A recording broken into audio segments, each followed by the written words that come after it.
Okay, start करें। Last class में कहां तक हुआ था? ओके, ट्रोपोनिन तक हो गया था। ठीक है, तो लास्ट क्लास में हम लोगों ने स्केलेटल मसल जो कंकाल पेशी है उसकी संरचना के बारे में पढ़ा था, स्ट्रक्चर हमने देखा था, जहां पे मैंने आपको बताया कि एक कंकाल पेशी जो होती है उसके भीतर क्या होता है? Bundle of muscle fibre. Muscle fibre का क्या होगा? बंडल होगा। और बंडल ऑफ मसल फाइबर को यदि हम देखें तो उसके अंदर क्या होगा?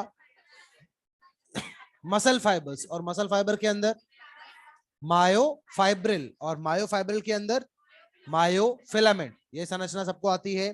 ठीक है, सबसे पहले मसल, मसल के अंदर bundle of muscle fibre, bundle of muscle fibre के अंदर एक मसल फाइबर, उसके अंदर मायोफाइब्रिल, और मायोफाइब्रिल के अंदर क्या होगा? मायोफिलामेंट। ठीक है, तो ये सारी चीजें हमने लास्ट क्लास के अंदर पढ़ी थी। अब देखिए, उसके बाद आगे मैंने आपको सार्कोमियर की संरचना के बारे में बताया।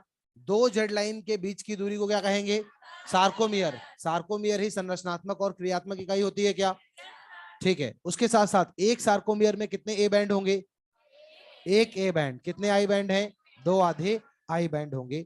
अच्छा, अगर आपसे ये पूछा जाए कि एक ए बैंड में क्या एक्टिन और मायोसिन दोनों पाए जाएंगे? आई बैंड में क्या होगा? केवल और केवल एक्टिन होगा, वहां मायोसिन होगा क्या? अच्छा, एच जोन में क्या एक्टिन होगा क्या? केवल क्या होगा? मायोसिन पाया जाएगा। बिल्कुल सही। ठीक है, तो इससे आपको सारे कॉन्सेप्ट क्लियर हो गए। अब उसके बाद हम लोगों ने एक्टिन का स्ट्रक्चर देखा था। एक्टिन जो कि थिन फिलामेंट होता है, वहां पे तीन चीजें पाई गई थी, एक तो एक्टिन, एक ट्रोपोमायोसिन, और कौन सा था? ट्रोपोनिन। अभी एक्टिन का मोनोमर जी एक्टिन था, और जी एक्टिन में हमने देखा था कि जो मायोसिन का बंधन स्थल है उसको ढकने के लिए, मास्क करने के लिए क्या पाया गया था? ट्रोपोनिन। मेनली कौन उत्तरदायी है? ट्रोपोनिन। वैसे तो वहां पे ट्रोपोमायोसिन और ट्रोपोनिन दोनों हैं, लेकिन मुख्य रूप से कौन है? ट्रोपोनिन हो जाएगा। ठीक है, तो ये हमने लास्ट क्लास के अंदर पढ़ा था। और उसके बाद हमने देखा किस प्रकार से दो एफ एक्टिन के स्ट्रैंड्स जो है वो एक दूसरे से कुंडलित रूप में जुड़े हुए होते हैं, हेलिकली बाउंड होते हैं, और पूरा एक पतले तंतु का निर्माण कर रहे थे। ठीक है, तो ये सब हमने लास्ट क्लास में पढ़ा था। अब आगे बढ़ेंगे।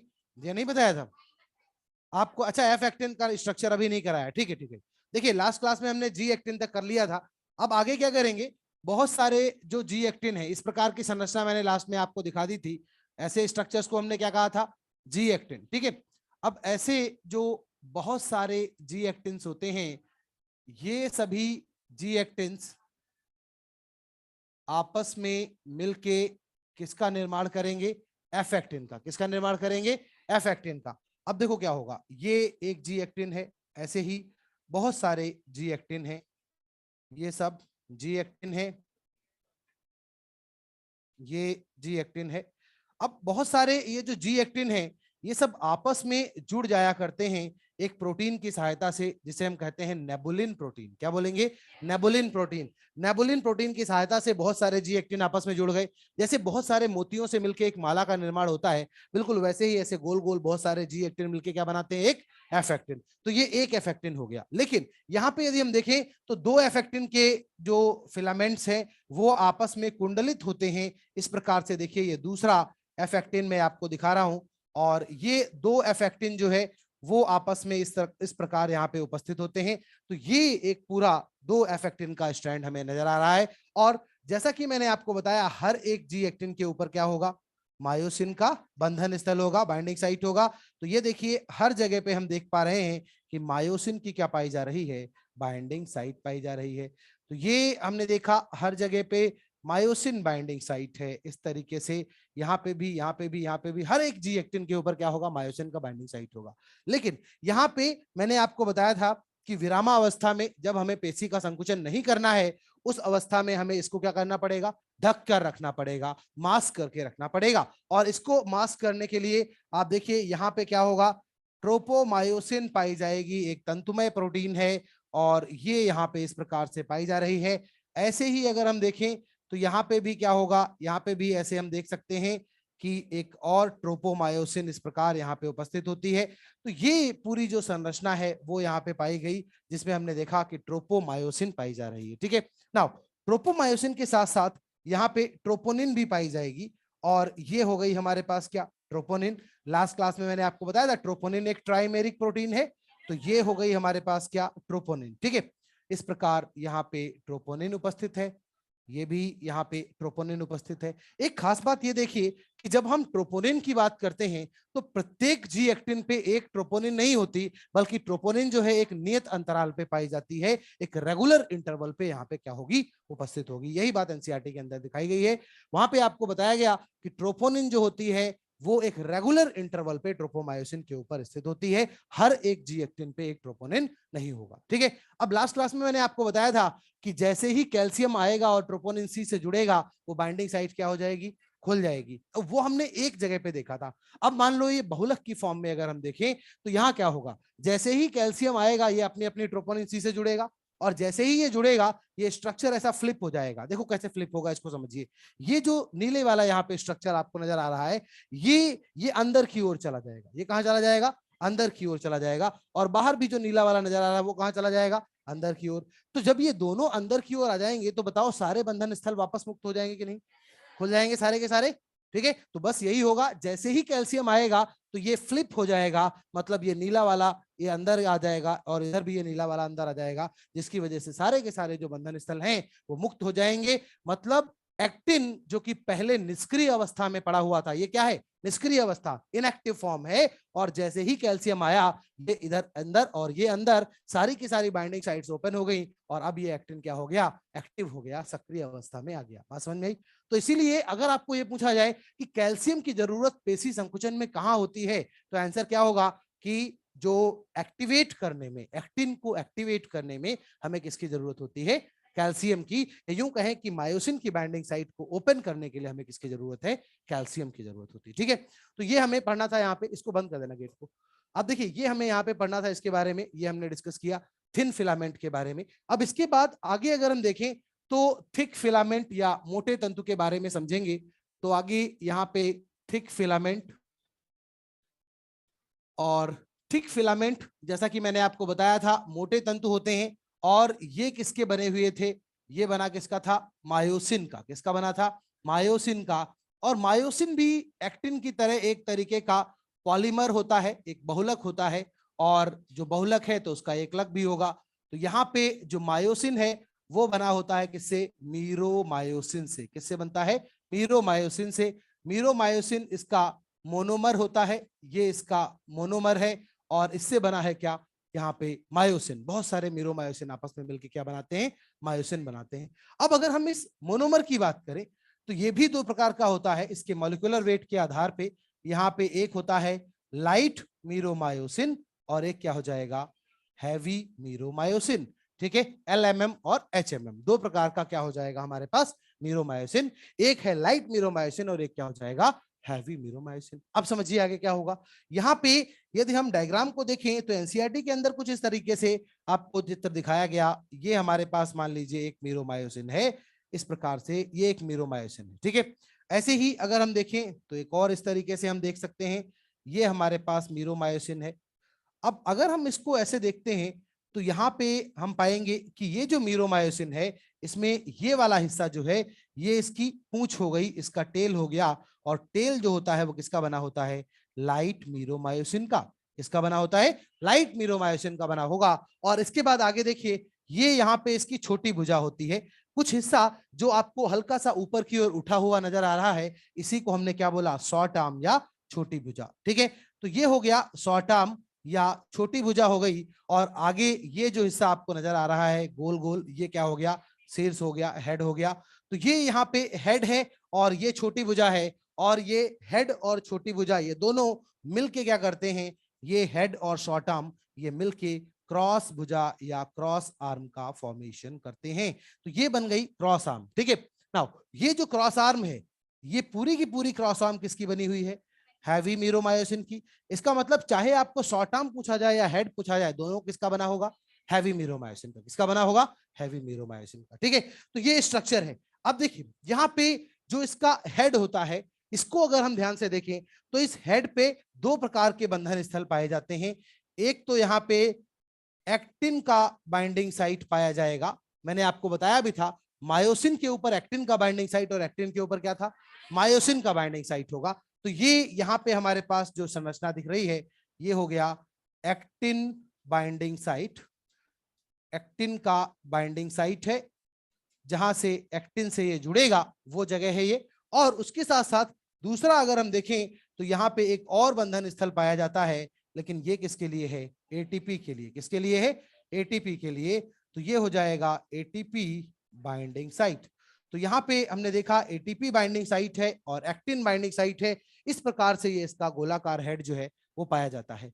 अब देखिए इसके बारे में एनसीईआरटी में एक बहुत इंपॉर्टेंट बात लिखी गई कि मीरोमायोसिन का जो हेड होता है, जो शीर्ष होता है, ये स्वयं एक एटीपीएज एंजाइम की तरह कार्य करता है। जो हेड है वो खुद किसकी तरह काम कर रहा है, एक एटीपीएज एंजाइम की तरह काम कर रहा है। क्यों, क्योंकि जब हम आगे पेशी संकुचन की बात करेंगे तो हम देखेंगे कि इस मायोसिन को एक्टिन से जुड़ने के लिए आवश्यकता किसकी होगी, ऊर्जा की। और ऊर्जा कहां से आएगी, एटीपी से। तो एटीपी को तोड़ना पड़ेगा तभी तो एनर्जी निकलेगी, और एटीपी को तोड़ने के लिए हमें एंजाइम की जरूरत होती है। क्या नाम होता है, एटीपीएज। उस समय ये एटीपीएज कहीं बाहर से नहीं आएगा, बल्कि ये जो हेड है, मायोसिन का हेड, ये खुद ही सक्षम है उसको तोड़ने में। इसीलिए कहते हैं कि मायोसिन का हेड किसकी तरह काम करता है, एक एक्टिव एटीपीएज की तरह कार्य करता है। ठीक है, तो जैसे ही एटीपी इसकी बंधन स्थल पे जुड़ेगा, तुरंत ये उसको क्या करेगा, हाइड्रोलाइज कर देगा, एनर्जी मिल जाएगी और ये एक्टिन के साथ जुड़ जाएगा। क्रॉस सेतु का निर्माण होगा, आगे अभी हम लोग देखेंगे। ठीक है, तो ये हमने देखा किस तरीके से एक्टिन पाया जाता है और किस तरीके से मायोसिन पाया जाता है। एक बात और यहाँ पे एनसीईआरटी में आपको मिलेगी, यहाँ पे कहते हैं कि इसकी जो छोटी भुजा और हेड है, या कहें कि जो क्रॉस आर्म वाला पार्ट है, ये पॉलीमराइज्ड मायोसिन, जैसे अभी तो ये हमने क्या एक मीरोमायोसिन की बात की, जब हम इनके पॉलीमर की बात करेंगे अर्थात मायोसिन की बात करेंगे, तो उसमें जो मायोसिन होता है उसकी सतह से एक नियत एंगल पे और एक नियत दूरी पे ऊपर की ओर क्या होते हैं, उठे हुए होते हैं। जैसे यहाँ पे अगर हम देखें, मान लीजिए ये हमारे पास बहुत सारे जो मीरोमायोसिन है, उनकी टेल है, बहुत सारे मीरोमायोसिन और उनकी टेल है। तो ये हो गया सरफेस ऑफ पॉलीमराइज्ड मायोसिन। ठीक है, ये सरफेस हो गई। अब यहां से अगर हम देखेंगे तो इनकी जो छोटी भुजा है, इनका जो हेड है, ये कुछ इस तरीके से एक पर्टिकुलर एंगल पे और एक पर्टिकुलर दूरी पे यहां से क्या होगा, बाहर की ओर उठा हुआ होगा। कुछ इस प्रकार ये बाहर की ओर उठा हुआ है, देख पा रहे हैं। और ये एंगल की बात कर रहा हूं, ये एंगल समझ रहे हैं, ये एंगल एक एक पर्टिकुलर एंगल पे बाहर की ओर उठा हुआ होगा और एक पर्टिकुलर दूरी पे क्या होगा, बाहर की ओर उठा हुआ होगा। तो यही बात आपको एनसीईआरटी के अंदर बताते हैं कि head and short arm, these are projected outward at certain angle and certain distance. ठीक है, from the surface of polymerised myosin. जो पॉलीमराइज्ड मायोसिन है उसकी सतह से एक नियत एंगल पे, एक नियत कोण पे और नियत दूरी पे बाहर की ओर क्या होते हैं, उठे हुए होते हैं। तभी तो यहाँ पे बाइंडिंग हो पाएगी, क्योंकि अगर हम इसको सार्कोमियर में ले जाके देखें तो सारी चीजें क्लियर हो जाएंगी। देखो ये हमारे पास ऊपर क्या है, एक्टिन, और यहाँ पे ये ऐसा सरफेस, ये क्या होगा, मायोसिन। ठीक है, अब ये मायोसिन का हेड होगा, ये मायोसिन का हेड होगा। अब देखो अगर ये उठा नहीं होगा तो ये एक्टिन से कैसे जुड़ेगा, बात समझ पा रहे हैं। ठीक है, तो कुछ इस तरीके की संरचना वास्तविकता में होती है एक सार्कोमियर के अंदर। तो वही चीज आपको समझाई गई है। मायोसिन जो है वो कुछ इस तरीके का दिखेगा, मीरोमायोसिन ऐसा आपको नजर आएगा। ठीक है, तो ये हमने यहाँ पे थिक फिलामेंट और थिन फिलामेंट की संरचना के बारे में समझा। इसको कंप्लीट कर लीजिए, फिर आगे हम स्टार्ट करेंगे मसल कॉन्ट्रैक्शन की मैकेनिज्म।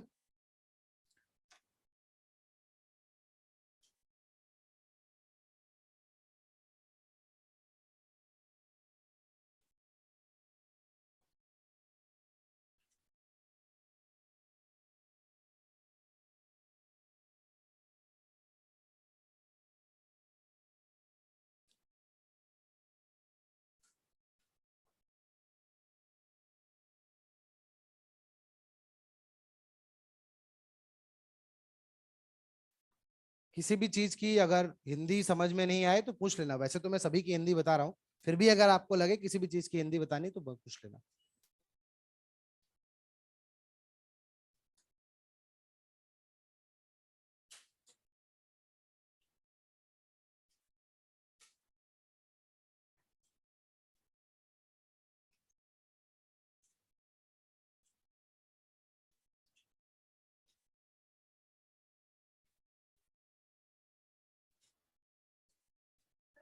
हाँ बोलिए।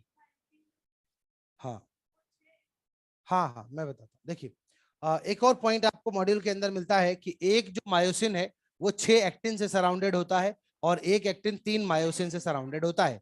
कैसे? देखिए जब हम इसके अरेंजमेंट को देखते हैं तो ये कुछ इस तरीके से हेक्सागोनल पैटर्न में होता है।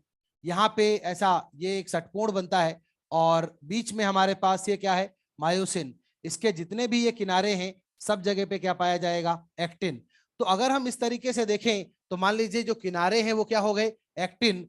तो हम ऐसा कह सकते हैं ये हो गया हमारे पास एक्टिन और ये बीच में क्या हो गया? मायोसिन। तो ये तो क्लियर हो गया कि एक जो मायोसिन है वो कितने एक्टिन से घिरा हुआ है?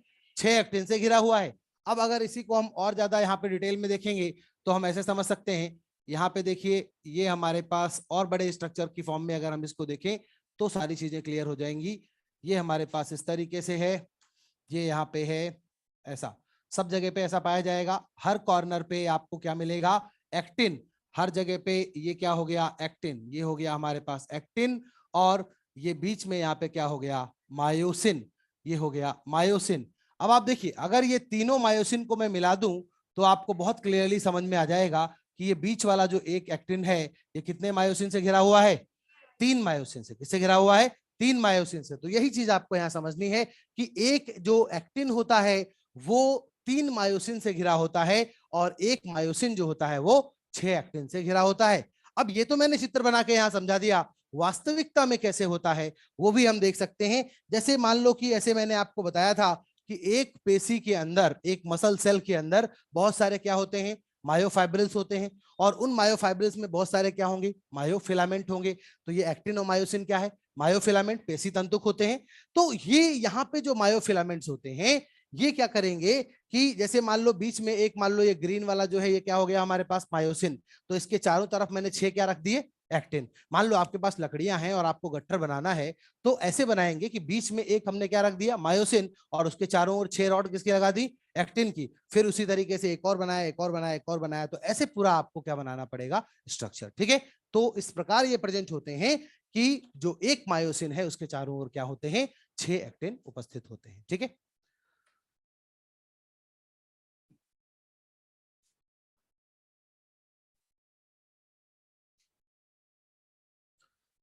अब देखिए अभी तक हम लोगों ने यहाँ पे पेशी की संरचना के बारे में काफी कुछ पढ़ लिया है।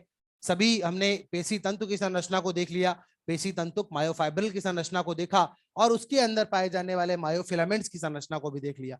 अब आगे हम लोग डिस्कस करेंगे कैसे पेशी का संकुचन होता है, जो मसल कॉन्ट्रैक्शन है वो किस प्रकार से होता है। तो वो अब हम स्टार्ट करेंगे। यहाँ पे आप देखिए पेशी के संकुचन को पढ़ने के लिए सबसे पहले हमें समझना पड़ेगा न्यूरो मस्कुलर जंक्शन। यहाँ पे न्यूरो मस्कुलर जंक्शन जो है इसका अर्थ हो गया पेशी तंत्रिका संधि। ठीक है।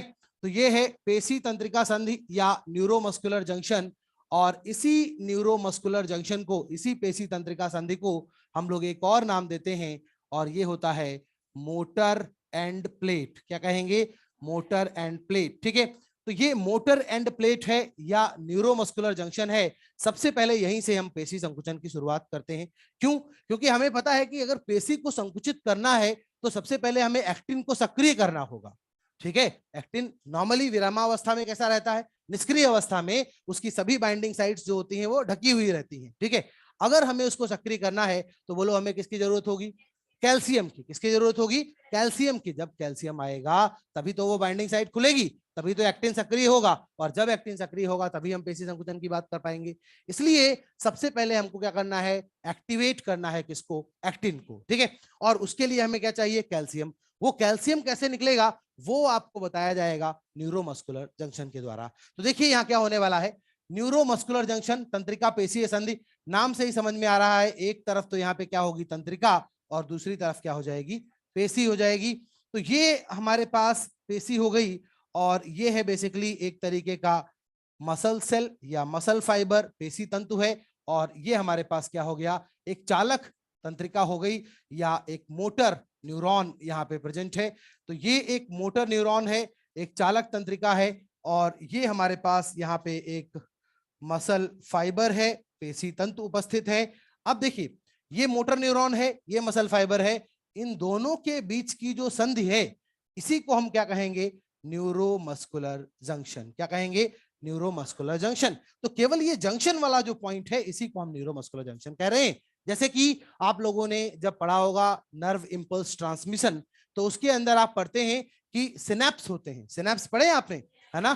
तो वहां पढ़ते हैं आप, एक प्री सिनेप्टिक मेम्ब्रेन होती है, एक पोस्ट सिनेप्टिक मेम्ब्रेन होती है ना? तो यहाँ पे भी तो वही हो रहा है। वहां बस अंतर कितना था, वहां एक तरफ न्यूरॉन था और दूसरी तरफ भी न्यूरॉन था।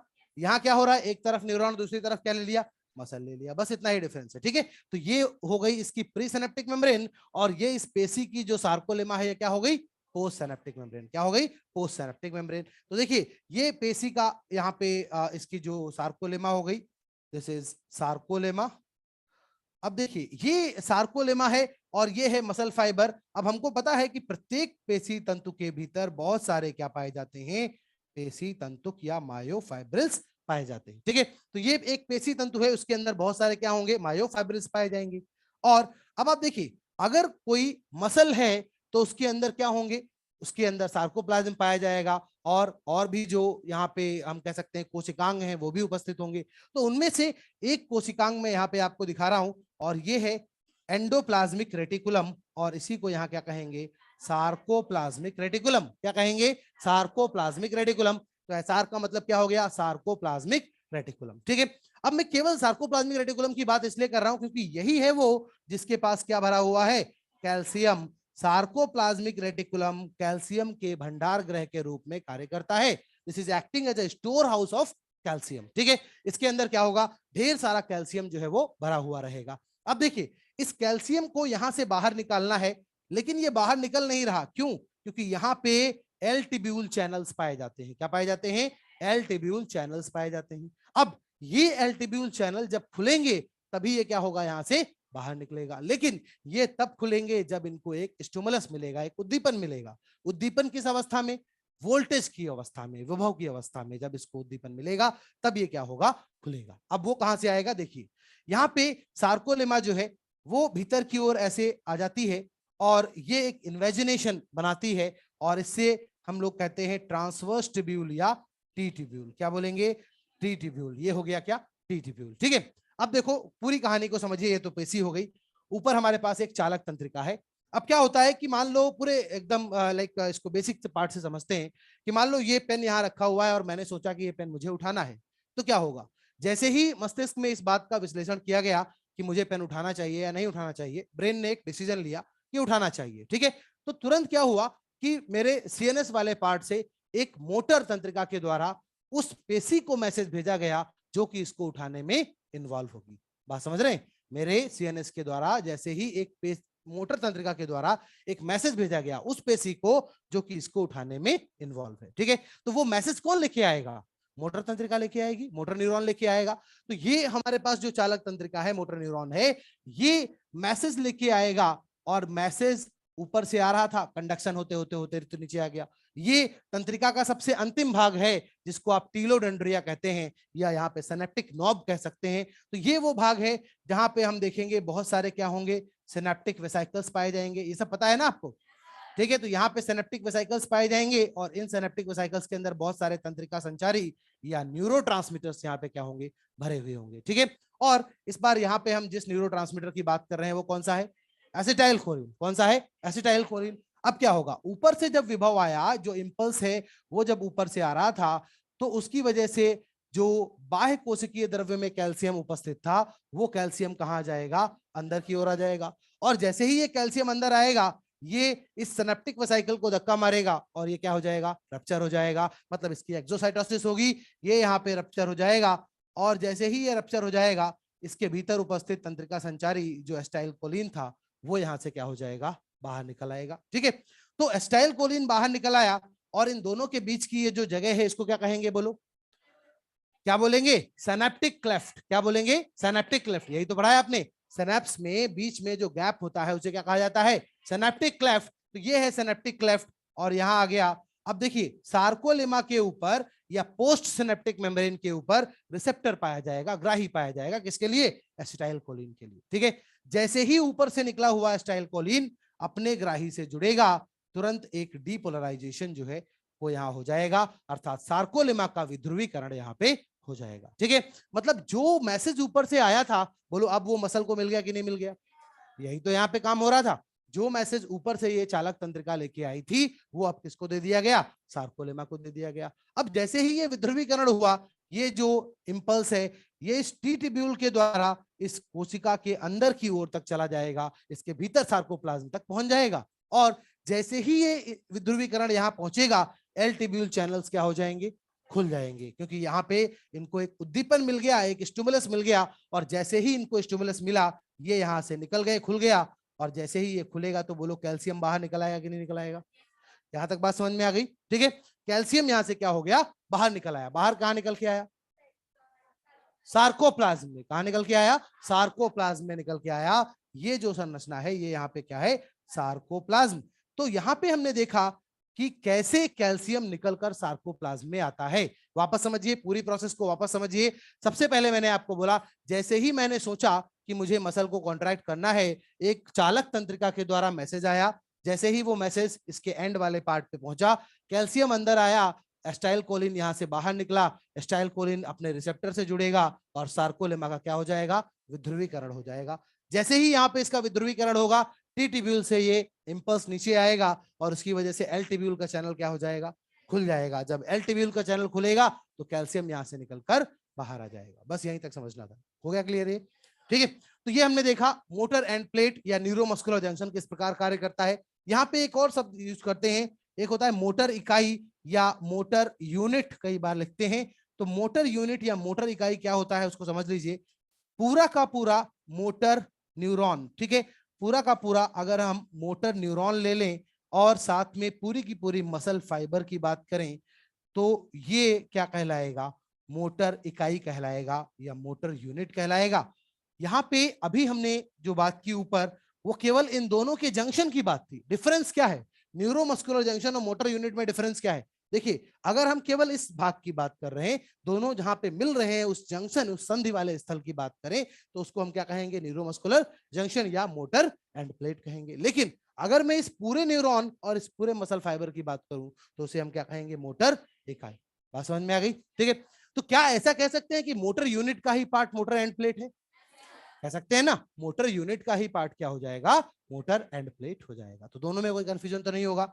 मोटर यूनिट और मोटर एंड प्लेट क्लियर है सभी को? ठीक है। So this was about neuromuscular junction. ये हमें यहाँ पे इसके बारे में समझना था। अब देखिए, यहाँ पे मसल कॉन्ट्रैक्शन की तरफ आगे बढ़ते हैं। और मसल कॉन्ट्रैक्शन में मैंने आपको बताया कि जैसे ही कैल्शियम यहाँ पे रिलीज होगा, अब सबसे पहले हमें क्या करना पड़ेगा? एक्टिन का एक्टिवेशन करना पड़ेगा। जो एक्टिन निष्क्रिय अवस्था में था उसको सक्रिय करना पड़ेगा। मतलब एक्टिन के बंधन स्थल क्या करने पड़ेंगे? खोलने पड़ेंगे। अभी थोड़ी देर पहले मैंने आपको 2 स्ट्रैंड ऑफ एक्टिन के दिखाए थे। मैंने बोला था वो ब्लू वाला अंदर की ओर आ जाएगा, तो बस वही स्टेप यहाँ पे अब हमें करना पड़ेगा। तो जैसे ही कैल्शियम रिलीज होगा, मैं आपको मोनोमर लेवल पे दिखा देते हैं। यहाँ पे ये इस तरीके से, ये मान लो एक्टिन था, जो कि मायोसिन की बाइंडिंग साइट क्या थी? पहले कवर थी, इस तरीके से ढकी हुई थी। अब क्या हुआ? जैसे ही यहाँ पे कैल्शियम रिलीज होके आया, तो क्या होगा? ये मैंने आपको बताया था, ये बाइंडिंग साइट यहाँ से ये पूरा क्या हो जाएगा? हट जाएगा। और जब ये हट जाएगा तो यहाँ पे ये जो बंधन स्थल है इसका क्या हो जाएगा? खुल जाएगा। ठीक है। तो सबसे पहला स्टेप क्या हुआ? कैल्शियम को निकाला गया। दूसरे स्टेप में कैल्शियम का प्रयोग करके एक्टिन को क्या किया गया? एक्टिवेट किया गया। क्या किया गया? एक्टिवेट किया गया। चरणों में अगर हम बांटे तो हम ये कह सकते हैं, फर्स्ट स्टेप क्या हो जाएगा? Neuromuscular junction, release of calcium. ठीक है, कैल्शियम को रिलीज किया गया। दूसरा स्टेप क्या हो गया? Activation of actin. एक्टिन को क्या किया गया? सक्रिय किया गया। और तीसरे स्टेप में अब हम लोग देखेंगे स्लाइडिंग फिलामेंट थ्योरी। ठीक है, तो यहां पे आती है स्लाइडिंग फिलामेंट थ्योरी।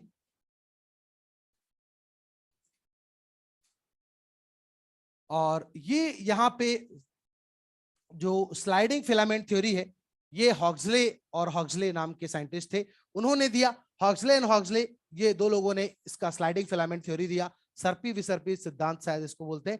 तो ये यहाँ पे स्लाइडिंग फिलामेंट थ्योरी है। इसमें आपको ये बताया जाता है कि कैसे पेशी संकुचन के दौरान जो सार्कोमियर की लंबाई है वो कम हो जाती है। ठीक है, उसको यहाँ पे समझाया गया है। तो बहुत अच्छी तरीके से यहाँ पे इसको देखेंगे। देखिए, ये सबसे महत्वपूर्ण बात है। हाँ, पूछिए, कुछ पूछना है किसी को? यहां तक क्लियर है सबको? आगे बढ़े। ठीक है, देखिए सबसे पहले यहाँ पे जो स्लाइडिंग फिलामेंट थ्योरी है उसमें जो चित्र आपको एनसीईआरटी के अंदर दिखाया गया है वो चित्र आया कहां से है वो आपको समझाने के लिए मैं एक छोटा सा सार्कोमियर बना रहा हूं ताकि आप विजुलाइज कर पाए कि जो चित्र लेके आपको चक्र वो समझाया गया है वो वास्तव में कहां से आया है। ठीक है, देखिए यहाँ पे दो जेड लाइंस है और इन जेड लाइंस के ऊपर यहाँ क्या होता है, एक्टिन। अब इस तरीके से बना सकते हैं हम। ठीक है, हमने देखा था एक्टिन जो है वो बहुत सारे जी एक्टिन से मिलकर बना था, तो ये हमने देख लिया, ये क्या हो गया हमारे पास, एक्टिन हो गया। और बीच में अगर हम देखें तो यहाँ क्या हो जाएगा, मायोसिन। अब मैं थोड़ा सा इसको इस तरीके से बता रहा हूं जैसा हमने अभी देखा है, तो ये मायोसिन है। और मैंने आपको क्या बताया था, मायोसिन जो होगा उसके ऊपर क्या होगा, मायोसिन के हेड और छोटी भुजा इस तरीके से पाए जाएंगे। बोलो ऐसा स्ट्रक्चर हमने देखा है कि नहीं। तो ये क्या हो गया, सार्कोमियर। ठीक है, अब हमने क्या किया, यहां से एक छोटे से हिस्से को ले लिया और इसी की सहायता से पूरे सिद्धांत को समझने का प्रयास करेंगे। ये एक छोटा सा हिस्सा है, बस इसी को आगे क्या किया गया है, मैग्नीफाई किया गया है। ठीक है, तो यही इतना सा हिस्सा एनसीईआरटी ने लिया है और उसके सहारे आपको पूरी थ्योरी को समझाने का प्रयास किया गया। तो देखिए बहुत ध्यान से देखेंगे। सबसे पहले यहाँ पे हमारे पास ऊपर की ओर ये है एक्टिन, ये हमारे पास हो गया एक्टिन, जो कि अब किस अवस्था में है, सक्रिय अवस्था में, क्योंकि यहाँ पे ऑलरेडी कैल्शियम काम कर चुका है। मतलब एक्टिन कैसा हो चुका है, एक्टिवेट हो चुका है। मतलब एक्टिन के ऊपर मायोसिन के सभी बंधन स्थल अब कैसे हैं, खुले हुए हैं। ठीक है, अब देखिए यहाँ पे क्या होगा, इसके बाद दूसरा हमने ले लिया यहाँ से मायोसिन, ये हमारे पास क्या हो गया, मायोसिन। अब देखिए ये है हमारे पास मायोसिन और अभी मायोसिन एक्टिन से जुड़ा हुआ नहीं है। ठीक है, यहाँ पे अगर हम देखें तो ये मायोसिन पे एक्टिन की बाइंडिंग साइट है और साथ में अगर हम देखें तो यहाँ पे क्या है, एटीपी की बाइंडिंग साइट है। अब देखो क्या होगा, यहाँ पे सबसे पहला काम क्या होगा, एटीपी की हाइड्रोलिसिस की जाएगी, एटीपी को तोड़ा जाएगा ताकि एनर्जी मिल सके और उस एनर्जी का प्रयोग करके ये मायोसिन एक्टिन के साथ जुड़ सके। ठीक है, तो देखिए यहाँ पे क्या किया गया, एटीपी की हाइड्रोलिसिस की गई और एटीपी की हाइड्रोलिसिस में आपको पता है एटीपी को तोड़ दिया जाता है किसमें, एडीपी में। ठीक है, एडीपी और इनऑर्गेनिक फॉस्फेट में इसको तोड़ दिया गया। ठीक है, अब देखो एडीपी को जब तोड़ा गया तो यहाँ पे हमें जरूरत पड़ी किसकी, एक एंजाइम की, और उस एंजाइम का नाम क्या था, एटीपीएज एंजाइम। क्या नाम था, एटीपीएज एंजाइम। ठीक है, और ये जो यहाँ पे एटीपीएज एंजाइम था, इसको अगर हम देखें ये हमारे पास है एटीपीएज एंजाइम।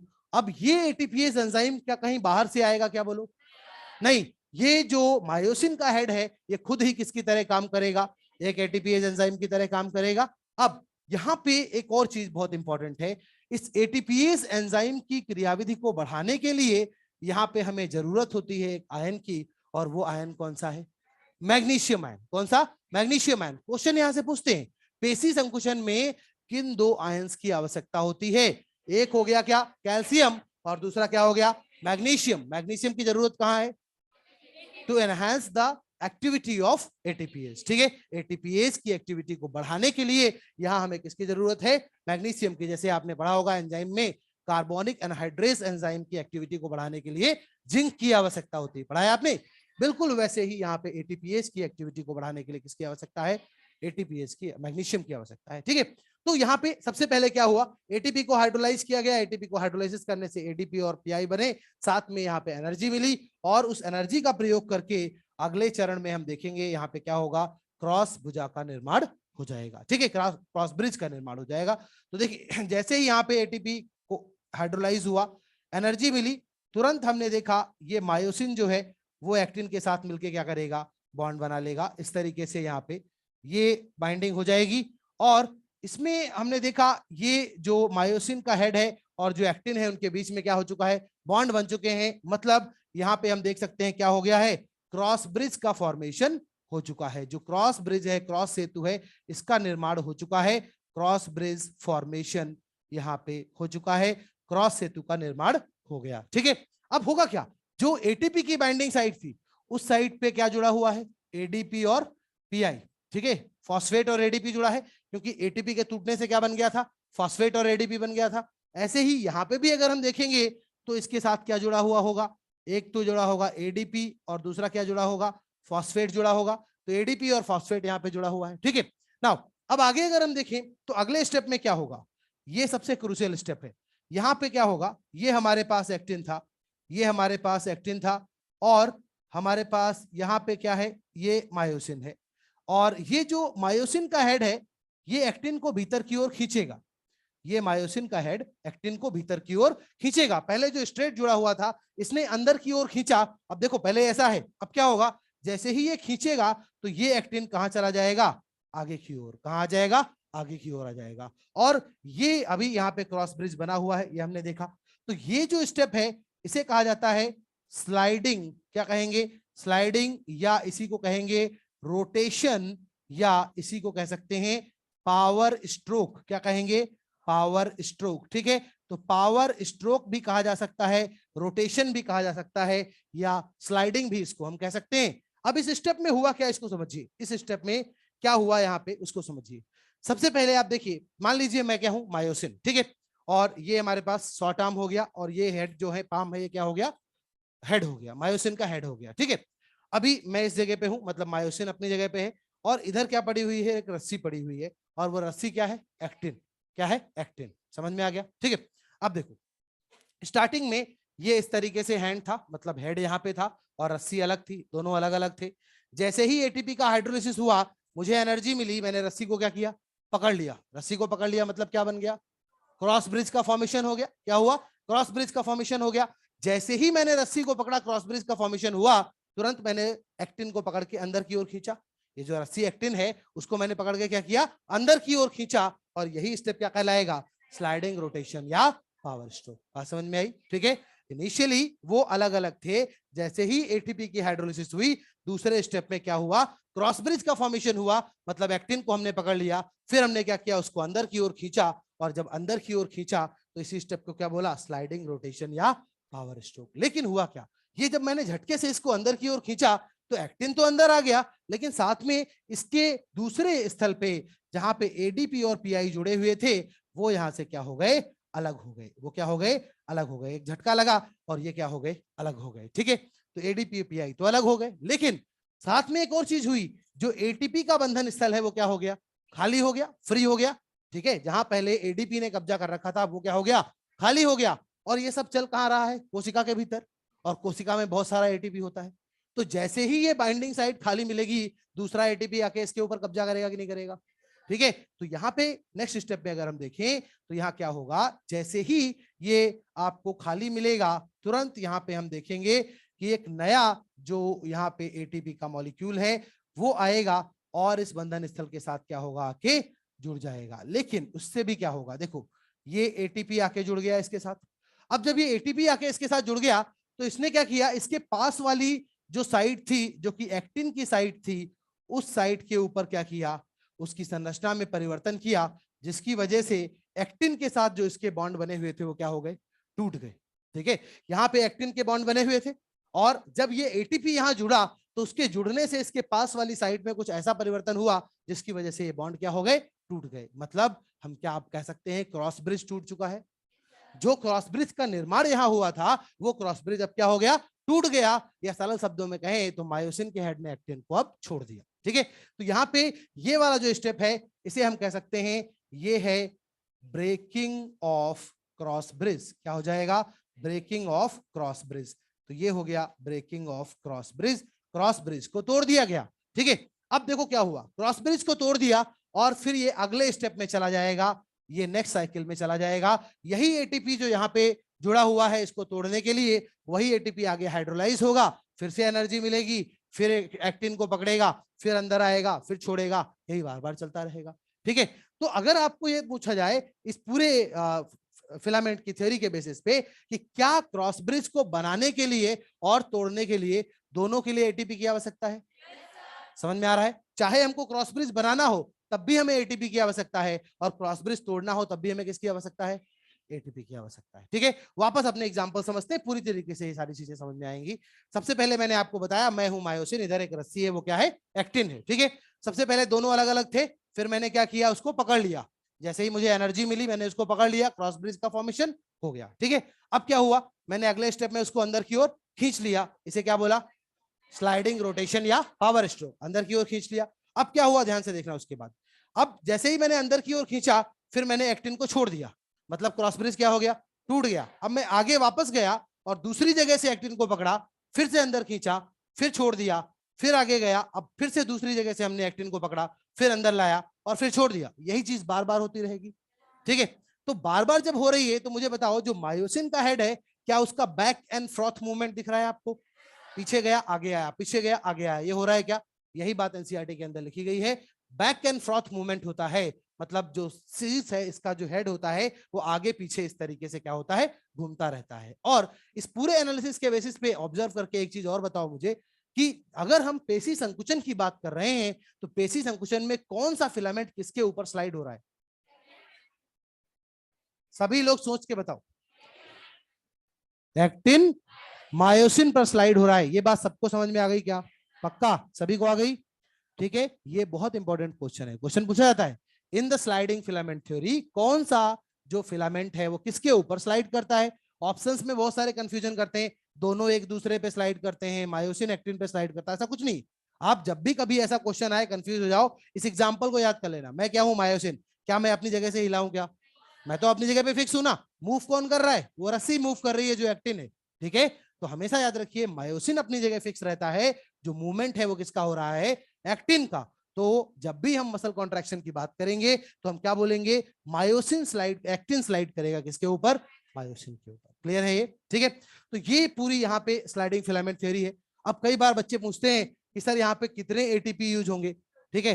तो देख लीजिए, वैसे तो ये क्वेश्चन आता नहीं है, बट फिर भी अगर आपको पूछना है तो देखिए, अगर मैं आपको बोलूं कि पहली एक अगर साइकिल की बात करूं, फर्स्ट साइकिल की, तो फर्स्ट साइकिल में एक एटीपी यहां लगा था और एक एटीपी यहां लगा, तो कितने हो गए? 2। लेकिन अगर मान लें आपको मैं बोलूं 10 साइकिल में कितना लगेगा?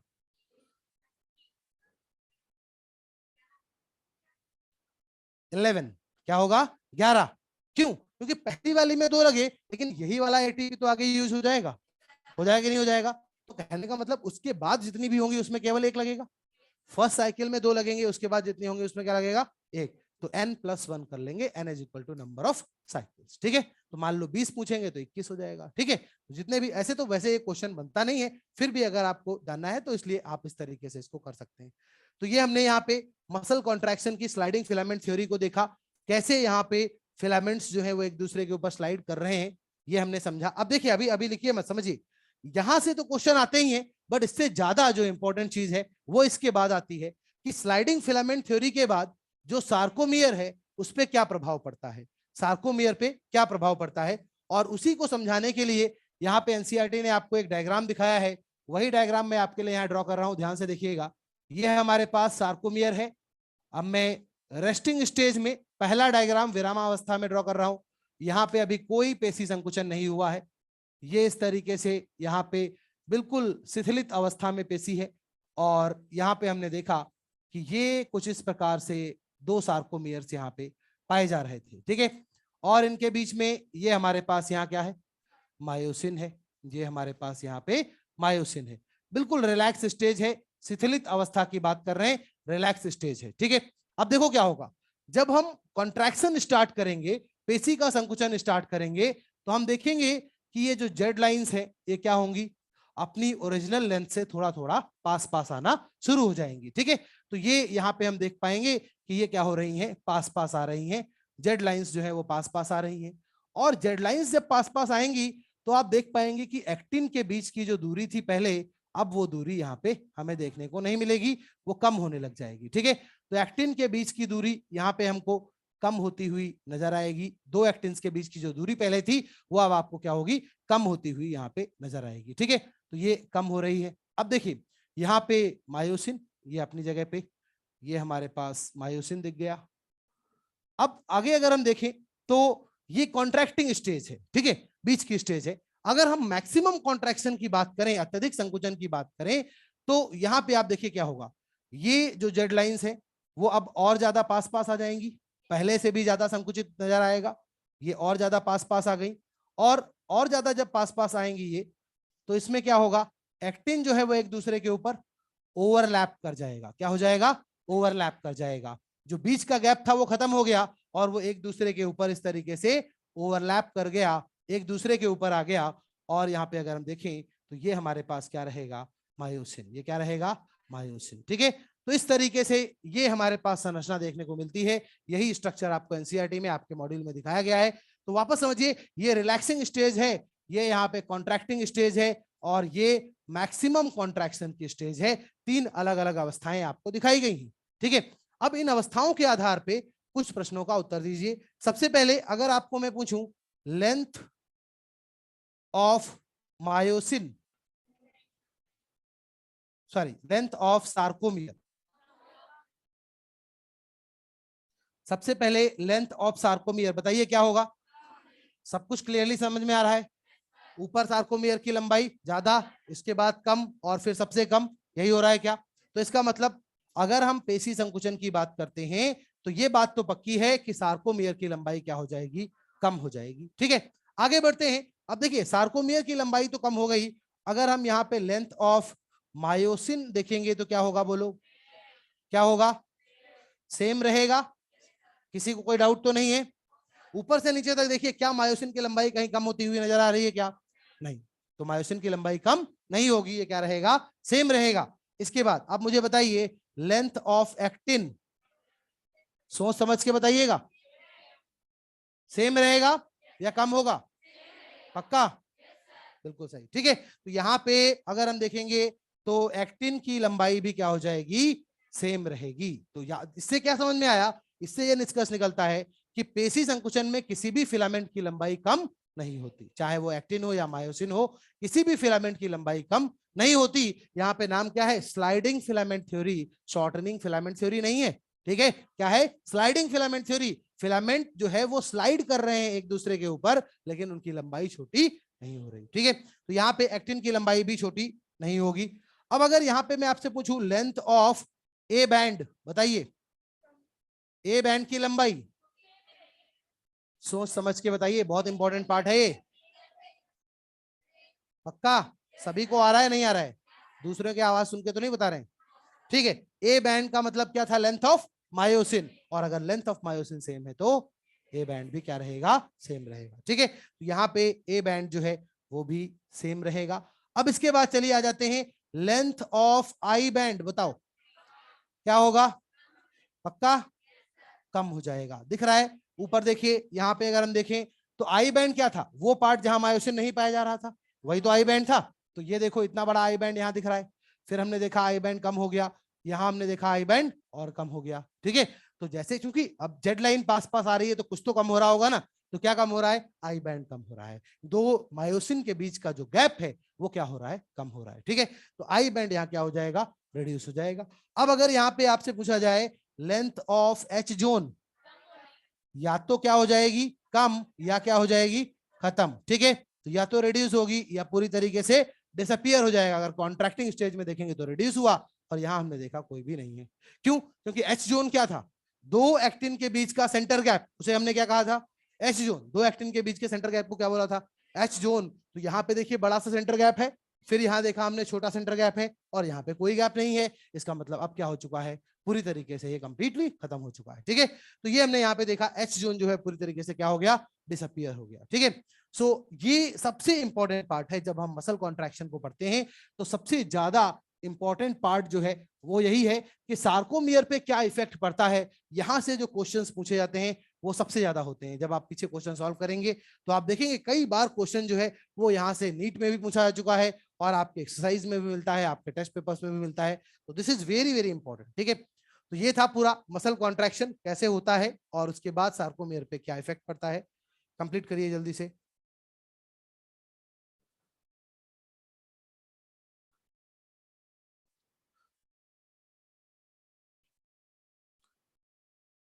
क्या पूछना चाह रहे हैं सौरभ? वापस बोलिए, कौन सा क्वेश्चन दोबारा पूछना है?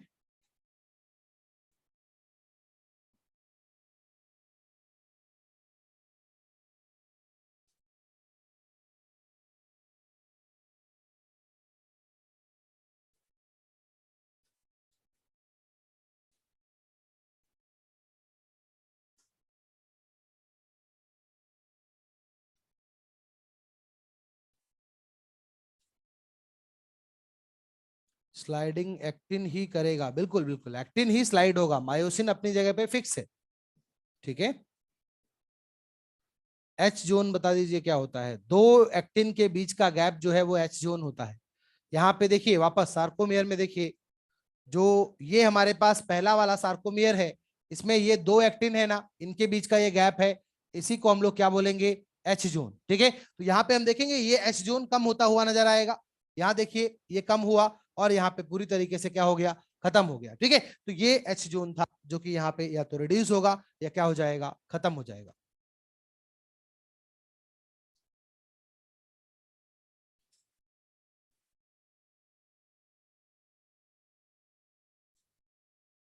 अब आ गया।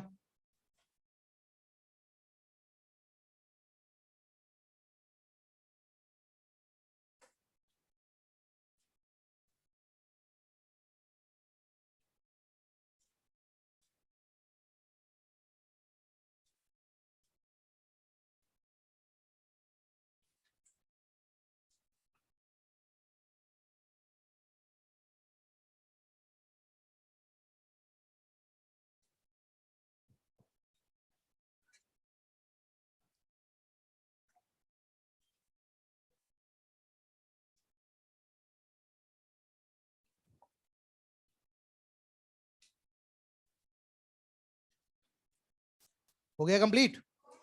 जल्दी करिए, जल्दी करिए।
रफ कर दूं?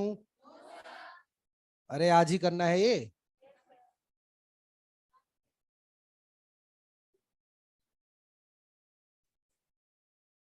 नर्चर वालों की तरह नोट्स बना रहे हो तुम लोग? पहले नहीं बनाए थे क्या?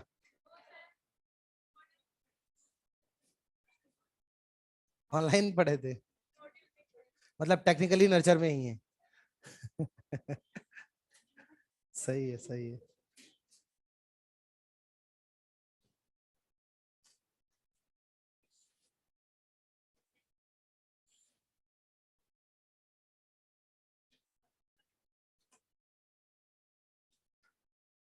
अगर आप ऑनलाइन पढ़े थे तो बहुत लोगों ने तो पहले ही मुझसे ही पढ़ा होगा ये वाला पार्ट। नहीं, बहुत सारे तो ऑनलाइन में तो यही गया था मेरा।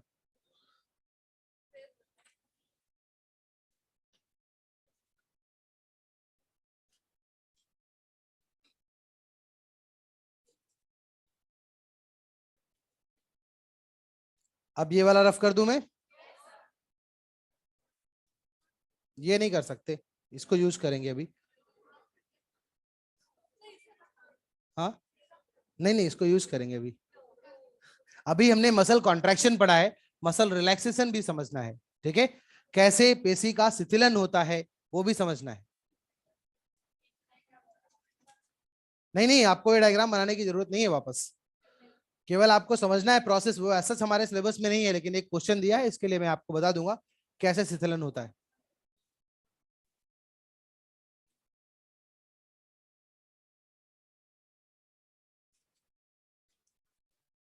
अरे अब जल्दी करो, नींद आ जाएगी मुझे। सो जाओ।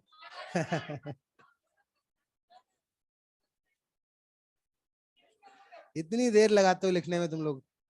अब बस हो गया।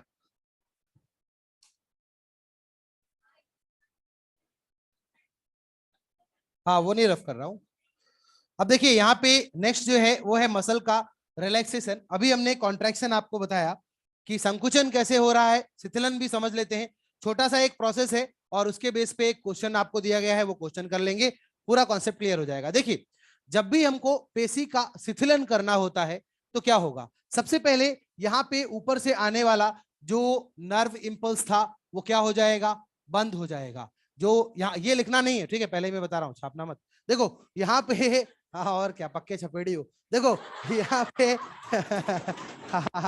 यहाँ पे नर्व इंपल्स जो है, नर्व इंपल्स जो है वो आना क्या हो जाएगा, बंद हो जाएगा। मतलब पेन चला नहीं उधर शुरू देखो नर्व इंपल्स आना क्या हो जाएगा, बंद हो जाएगा। अब सोचो अगर ऊपर से नर्व इंपल्स आएगा नहीं तो यहां से एस्टाइल कोलिन निकलेगा नहीं, ठीक है। अगर एस्टाइल कोलिन नया नहीं निकलेगा तो वो तो ठीक है, लेकिन ऑलरेडी जो एस्टाइल कोलिन सिनेप्टिक क्लेफ्ट में पड़ा हुआ है उसका क्या होगा, एसिटाइल कोलिन एस्टरेज एंजाइम उसको क्या करेगा, खत्म कर देगा, डिस्ट्रॉय कर देगा, ठीक है। तो कहने का मतलब अब यहाँ पे कोई एस्टाइल कोलिन नहीं है। अगर एस्टाइल कोलिन नहीं है तो बोलो ये डिपोलराइजेशन होगा क्या, क्या सार्कोलेमा का विध्रुवीकरण होगा, नहीं। अगर ये विध्रुवीकरण होगा नहीं तो क्या यहां से कैल्शियम वापस निकलेगा क्या, नहीं। तो नर्व इंपल्स नहीं आएगा तो हम कह सकते हैं सार्कोलेमा जो है उसका यहाँ पे क्या होगा, डिपोलराइजेशन नहीं होगा, ठीक है। तो जो सार्कोलेमा है इसका डिपोलराइजेशन होगा नहीं, और अगर इसका डिपोलराइजेशन नहीं होगा तो हम कहेंगे कैल्शियम का एग्जिट होना कहां से निकल रहा था, फ्रॉम सार्कोप्लाज्मिक रेटिकुलम, ये भी नहीं हो पाएगा, कैल्शियम का निकलना बंद हो गया। अब नया कैल्शियम निकलना बंद हो गया मतलब ये प्रोसेस यहां पे खत्म हो गया। लेकिन व्हाट अबाउट द कैल्शियम जो पहले से प्रेजेंट था, कुछ कैल्शियम तो पहले ही निकल चुका था ना, तो उस कैल्शियम को अब हमें क्या करना पड़ेगा, इसको उठा के वापस कहां रखना पड़ेगा, सार्कोप्लाज्मिक रेटिकुलम में रखना पड़ेगा, ठीक है। तो नेक्स्ट स्टेप हम देखेंगे, नया कैल्शियम तो निकलना बंद हो गया, फिर हम कहेंगे यहाँ पे कैल्शियम जो है उसको रिटर्न कर दिया जाएगा, ये यहाँ पे रिटर्न कर दिया जाएगा, returned back to sarcoplasmic reticulum from sarcoplasm. जो सार्कोप्लाज्म में पड़ा हुआ कैल्शियम था उसको वापस उठा के कहां रख दिया गया, सार्कोप्लाज्मिक रेटिकुलम में। ये एक एक्टिव प्रोसेस होगा, क्यों, क्योंकि यहाँ पे जो कैल्शियम है उसकी सांद्रता ज्यादा है।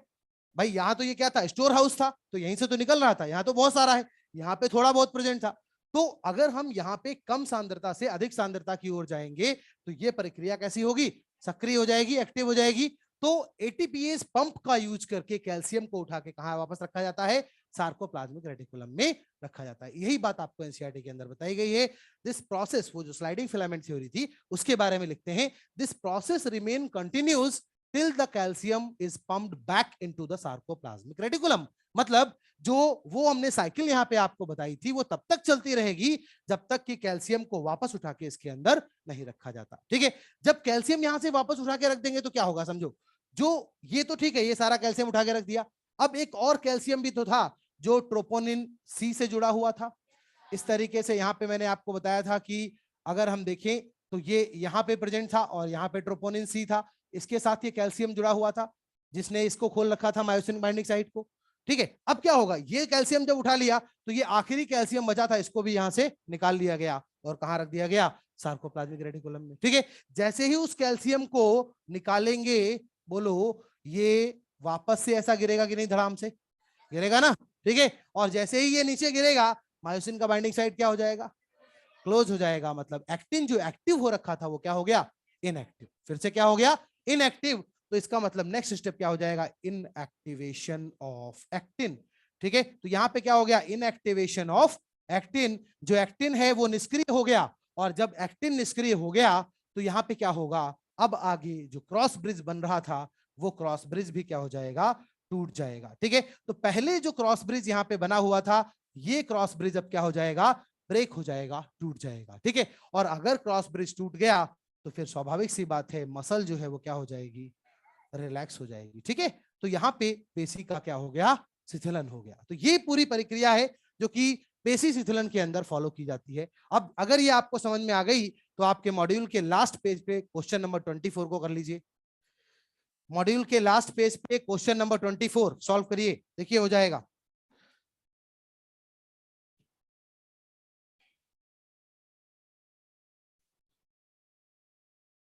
बहुत अच्छा क्वेश्चन है, उससे पूरा कॉन्सेप्ट क्लियर हो जाएगा।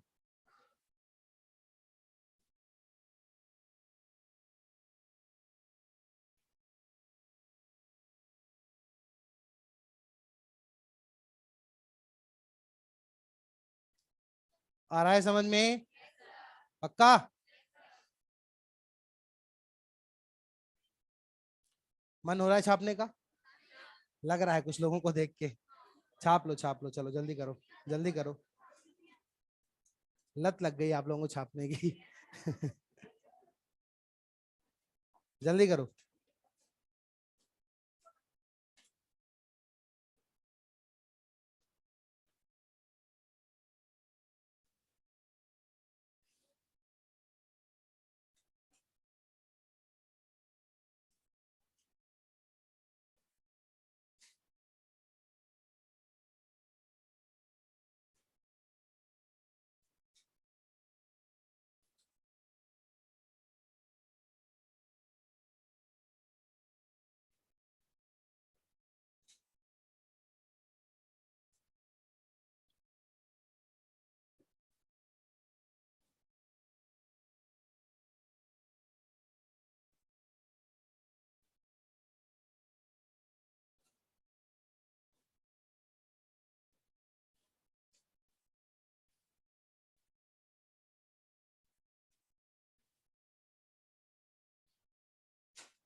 चलेगा।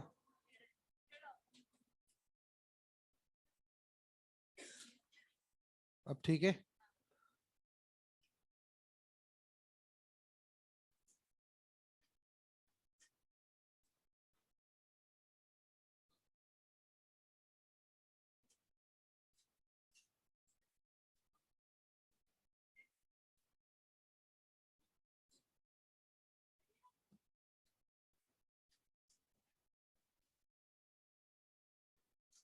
हाँ, ये टेबल आपको ड्रॉ करनी है। अब देखिए आगे हमें यहाँ पे एरोबिक मसल्स और एनारोबिक मसल्स के बीच में डिफरेंस करना है। रेड मसल्स और व्हाइट मसल्स भी इन्हें बोलते हैं। ये दोनों ही हमारी जो कंकाल पेशियां हैं उनके प्रकार हैं। स्केलेटल मसल में दो तरीके के मसल फाइबर्स होते हैं। कुछ तो कैसे होते हैं, रेड मसल फाइबर्स, और कुछ कैसे होते हैं, व्हाइट मसल फाइबर्स। अब यहाँ पे आपको एनसीईआरटी में लंबी चौड़ी एक टेबल दी गई है और उस टेबल को हमें याद करना है, समझना है। लेकिन यहाँ पे अगर हम देखें तो अगर आपने ये नाम याद कर लिया जिस तरीके से मैंने लिखा है, तो आपको वो पूरी टेबल याद करने की जरूरत नहीं पड़ेगी। ठीक है, केवल तीन चीजें याद रखनी है। जो रेड मसल है वो स्लो होती है और वो कैसी होती है, एरोबिक होती है। जो व्हाइट मसल है वो उसकी अपोजिट फास्ट होती है और एनारोबिक होती है। बस इतना सा अगर याद कर लेंगे तो इसी से अभी आप देखेंगे सारे के सारे पॉइंट्स लिंक हो जाएंगे और आपको रटनी नहीं पड़ेगी। ठीक है, देखिए शुरू करते हैं। यहाँ पे सबसे पहले आप देखिए रेड मसल्स जो है ये हमारे स्केलेटल मसल का ही पार्ट है। दोनों ही रेड और व्हाइट दोनों ही किसका पार्ट है, स्केलेटल मसल का। यहाँ पे पहली चीज, रेड मसल्स जो है वो रेड क्यों है? रेड मसल्स रेड क्यों है? मायोग्लोबिन यहाँ पे क्या होता है, ज्यादा होता है। ठीक है, मायोग्लोबिन कंटेंट यहाँ ज्यादा होता है। अभी मायोग्लोबिन क्या होता है, ऑक्सीजन को स्टोर करने वाली एक प्रोटीन जो कि पेशियों में पाई जाती है, उसे हम क्या कहते हैं, मायोग्लोबिन। जैसे ऑक्सीजन का परिवहन करने वाली प्रोटीन हीमोग्लोबिन होती है, वैसे ही स्टोर करने वाली प्रोटीन क्या है, मायोग्लोबिन। तो मायोग्लोबिन जहां होगा ज्यादा, वहां पे कलर कैसा होगा, रेड। तो यहाँ पे मायोग्लोबिन है ज्यादा, जबकि यहाँ अगर हम देखेंगे तो यहाँ पे मायोग्लोबिन जो होता है वो क्या होता है, कम होता है। तो यहाँ मायोग्लोबिन कम हो गया। दूसरी चीज, एक और चीज है जो इसको रेड बना रही है, और वो ये कि यहाँ पे जो रुधिर वाहिकाएं हैं, जो ब्लड वेसल्स हैं, वो अधिक विकसित पाई जाती हैं, ज्यादा डेवलप्ड होती हैं, मोर एक्सटेंसिव होती हैं, ज्यादा फैली हुई होती हैं। तो यहाँ पे अगर ब्लड वेसल्स ज्यादा हैं तो स्वाभाविक सी बात है वो कैसा हो जाएगा, रेड हो जाएगा। और जहां पे ब्लड वेसल्स होंगी कम, वो हिस्सा कैसा हो जाएगा, व्हाइट कलर का, या कहें कि रेड नहीं रहेगा। ठीक है, तो ये दोनों चीजें जो है वो आपको कैसे याद रखनी है, इनका नाम क्या है, रेड मसल्स। तो रेडनेस की वजह से दो चीजें, एक तो मायोग्लोबिन और दूसरा क्या है यहाँ पे। ठीक है, अब देखो आगे।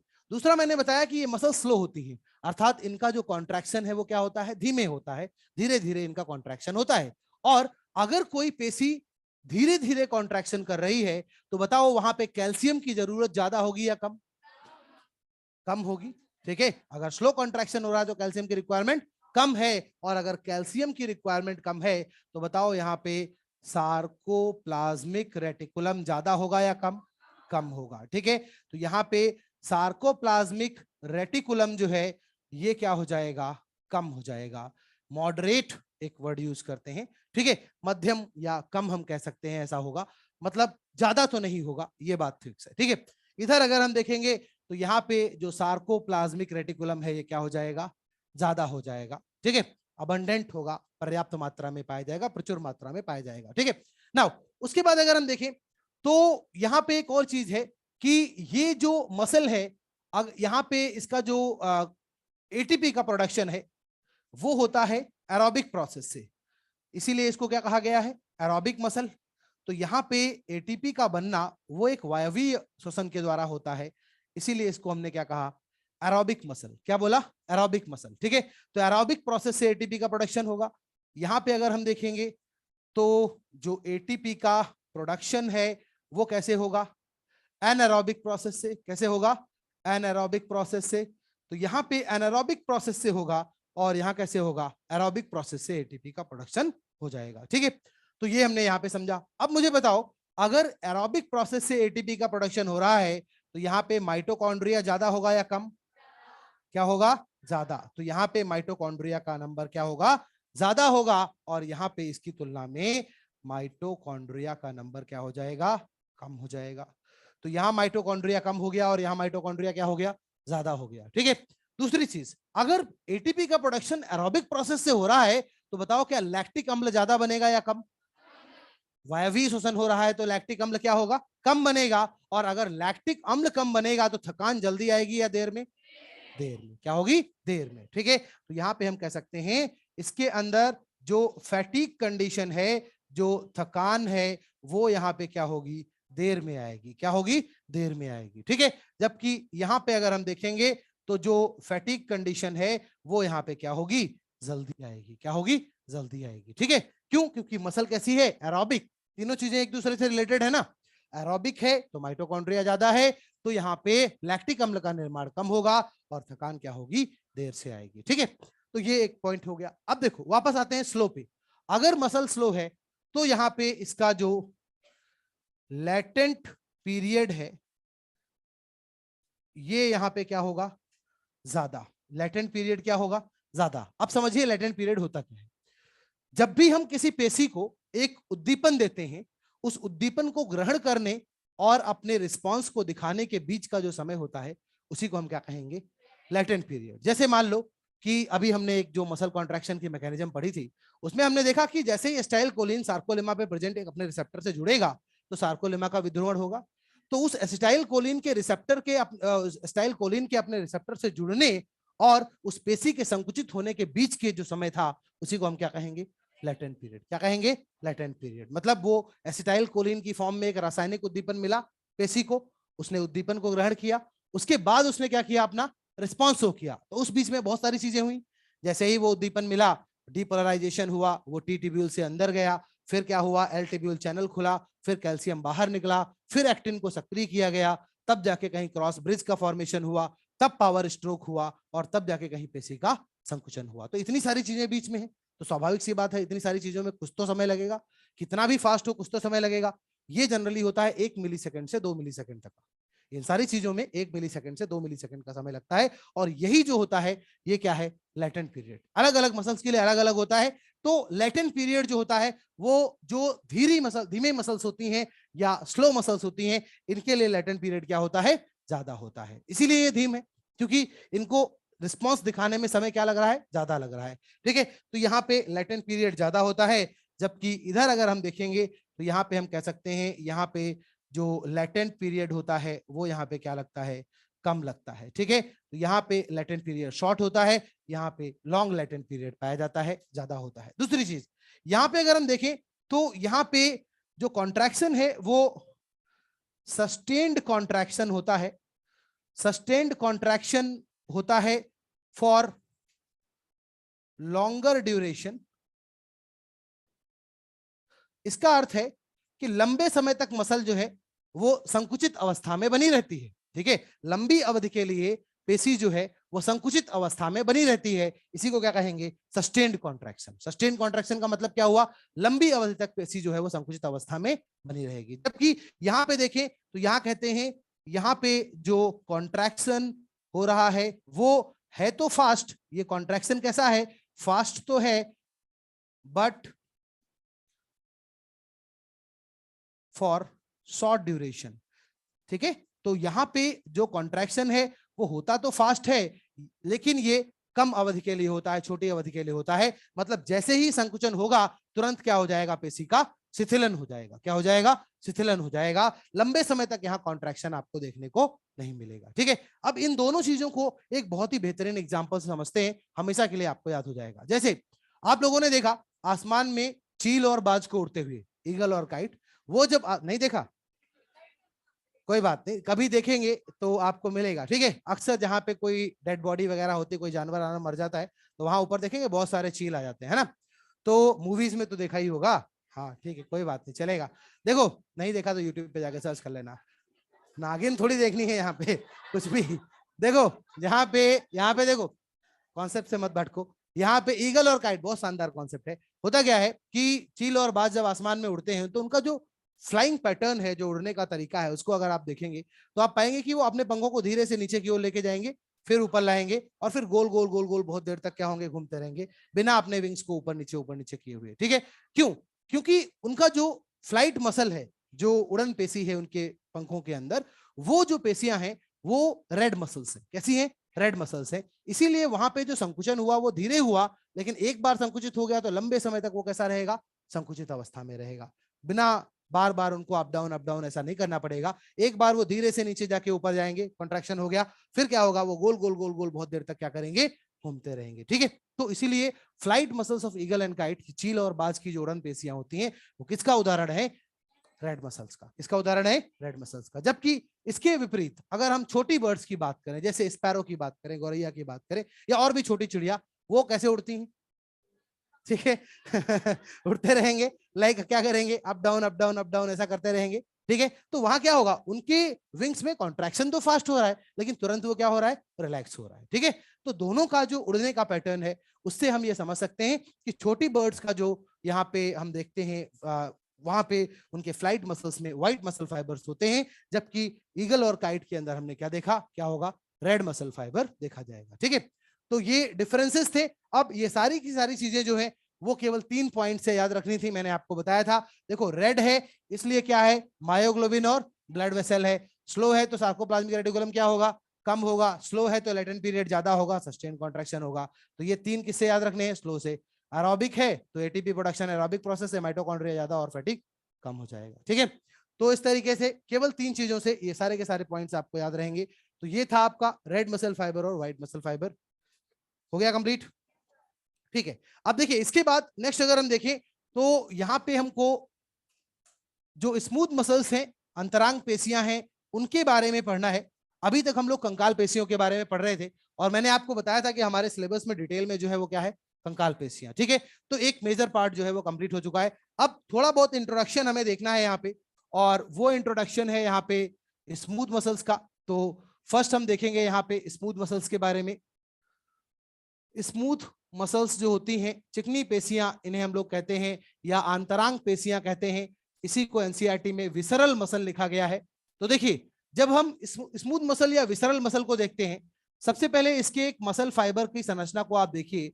यहाँ पे जो इसका मसल फाइबर है उसकी संरचना को जब हम देखेंगे तो हम पाएंगे कि यहाँ पे कुछ इस तरीके से इसका स्ट्रक्चर यहाँ पे हमें देखने को मिलेगा। टैपर्ड एंड के जैसा ये होता है। दोनों सिरों पे आपको टैपरिंग देखने को मिलेगी और ये इस तरीके से स्ट्रक्चर यहाँ पे होगा। टैपरिंग का मतलब दोनों सिरे आपस में क्या होते हैं? फ्यूज हो चुके होते हैं। ठीक है, तो ये यहाँ पे फ्यूज, आपकी क्लास की बेल थी क्या? हाँ ठीक है, तो ये इस तरीके से ये क्या हो जाएंगे? फ्यूज हो जाएंगे। बस अब तो समझ गया मैं। हाँ देखिए यहाँ पे क्या होगा? ये आपस में क्या हो चुके हैं? फ्यूज हो चुके हैं। ठीक है, अभी ये फ्यूज हो चुके हैं, तो अब इसके ऊपर कोई आपको alternate light and dark band देखने को नहीं मिलेंगे। जो गहरी पट्टियां हल्की पट्टियां हमें देखने को मिल रही थी कंकाल पेशियों पे, वैसा कुछ यहाँ पे देखने को नहीं मिलेगा। और इसी वजह से हम बोलेंगे ये कैसी है, स्मूथ है। ठीक है, यहाँ पे अरेखित पेशियां होती हैं, और चूंकि ये शरीर के आंतरिक अंगों में उपस्थित होती हैं, इसीलिए इनको हम विसरल या आंतरांग पेशियां भी कहते हैं। जैसे मैंने आपको बताया था, हमारे आहार नाल में, हमारे रक्त वाहिकाओं के भीतर कैसी पेशियां पाई जाती हैं, स्मूथ मसल्स पाई जाती हैं। ठीक है, नाउ अगर हम इनकी आंतरिक संरचना को देखें तो यहाँ पे हम पाएंगे कि जो मसल फाइबर्स हैं, मायोफाइब्रिल्स मसल फाइबर के अंदर, वो ऐसे बिखरे हुए होते हैं। जबकि कंकाल पेशियों में हमने देखा था बंडल की फॉर्म में प्रेजेंट थे। कंकाल पेशियों में क्या देखा था, एक मसल फाइबर में बहुत सारे पैरेलल बंडल पाए जा रहे थे, किसके, मायोफाइब्रिल्स के। यहाँ ऐसा नहीं होता, यहाँ पे जो इसका सार्कोप्लाज्म है उसमें जो मायोफाइब्रिल्स हैं ये बिखरे हुए होते हैं, स्कैटर्ड फॉर्म में पाए जाते हैं। अगर ये बिखरे हुए रहेंगे तो बताओ क्या यहाँ पे कोई लाइट एंड डार्क बैंड बन पाएगा क्या? तो यहाँ पे कोई लाइट एंड डार्क बैंड नहीं बन पाता है, अर्थात कोई भी गहरी और हल्की पट्टियां ये यहाँ पे हमें देखने को नहीं मिलेंगी। ठीक है, तो no light and dark band, कोई हल्की और गहरी पट्टियां नहीं है। साथ में एक और चीज समझिए, यहाँ पे कोई सार्कोमियर जैसी संरचना भी नहीं बनती है, अर्थात यहाँ पे कोई भी सार्कोमियर नहीं पाया जाएगा। अब प्रश्न ये उठता है कि अगर सार्कोमियर नहीं है तो हम किसको इकाई कहेंगे? क्योंकि हमने क्या पढ़ा था, कंकाल पेशियों में संरचनात्मक और क्रियात्मक इकाई क्या था, सार्कोमियर।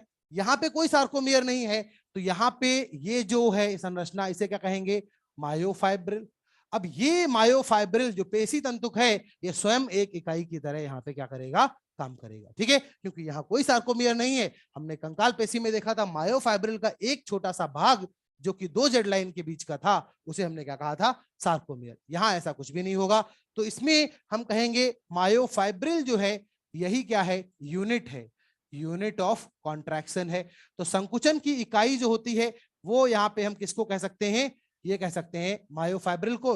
स्ट्रक्चरल और फंक्शनल यूनिट यहाँ क्या हो गया, मायोफाइब्रिल हो गया। ठीक है, जो काम हमने सार्कोमियर को बोला था वही यहाँ कौन कर रहा है, मायोफाइब्रिल कर रहा है। ठीक है, नाउ अब आगे देखिए, यहाँ पे एक और इंपॉर्टेंट पॉइंट है, वो ये कि ऐसी स्मूथ मसल्स के अंदर हम देखते हैं कि यहाँ पे जो इनका सार्कोप्लाज्मिक रेटिकुलम सिस्टम होता है, जो एसआर सिस्टम होता है, ये यहाँ पे क्या होता है, सार्कोप्लाज्मिक रेटिकुलम सिस्टम ये अल्प विकसित होता है, लेस डेवलप होता है, रिड्यूस्ड होता है। ठीक है, अगर सार्कोप्लाज्मिक रेटिकुलम सिस्टम ये अल्प विकसित होगा, लेस डेवलप होगा, तो फिर बताओ इनके पास कैल्शियम ज्यादा होगा या कम, कम होगा। और अगर कैल्शियम कम है तो फिर प्रश्न ये उठता है कि जब इनको मसल का कॉन्ट्रैक्शन करना होगा, जब ऐसी पेशियों में संकुचन करना होगा, तो उसके लिए कैल्शियम कहां से आएगा, ईसीएफ से आएगा, एक्स्ट्रा सेलुलर फ्लूइड से आएगा, बाह्य कोशिकीय द्रव्य से आएगा। ठीक है, तो ये एक बहुत महत्वपूर्ण पॉइंट है, ये सबसे इंपॉर्टेंट पॉइंट है। यहाँ पे जब भी हम चिकनी पेशियों के संकुचन की बात करते हैं तो उनके लिए जो कैल्शियम है वो कहां से आता है, बाह्य कोशिकीय द्रव्य से। अभी हमने पढ़ा था कंकाल पेशियों में, तो उसके पास खुद का अपना जो कैल्शियम है वो होता था सार्कोप्लाज्मिक रेटिकुलम के अंदर, लेकिन यहाँ पे सार्कोप्लाज्मिक रेटिकुलम अल्प विकसित है, इसलिए कैल्शियम कहां से लाना पड़ेगा, बाहर से।